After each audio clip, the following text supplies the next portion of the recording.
സമാന രക്ഷിതാക്കളെ കൂട്ടുകാരെ അസ്സലാമു അലൈക്കും.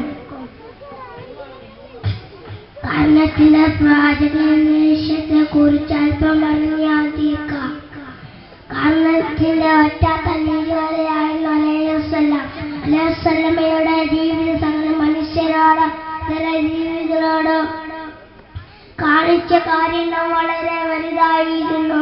വലിയവരെ ആദരിക്കണമെന്നും ചെറിയവരോട് കാരുണ്യം കാണിക്കണമെന്ന് ലോകജനങ്ങളോട് പഠിപ്പിക്കുകയോ മാതൃകയാക്കുകയും ചെയ്ത ഓരക്കിടങ്ങൾ നിസ്കാരത്തിൽ ചുമലികൾ കയറിയപ്പോൾ പോലും അവിടുന്ന് അവരോട് കാരുണ്യം കാണിച്ചു.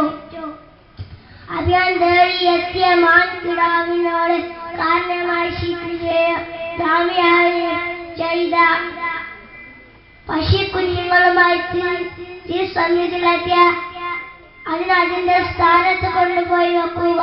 അതിന്റെ തള്ളപ്പശി കാത്തിരിക്കാമെന്ന് സ്വഹാബിയോട് നബി സല്ലല്ലാഹു അലൈഹി വസല്ലം പറഞ്ഞു. അനാവശ്യങ്ങളുമായി മറ്റും വെട്ടി നശിപ്പിക്കരുതെന്ന് നബി സല്ലല്ലാഹു അലൈഹി വസല്ലം അനുചരന്മാരെ പഠിപ്പിച്ചു. ഇങ്ങനെ ധാരാളം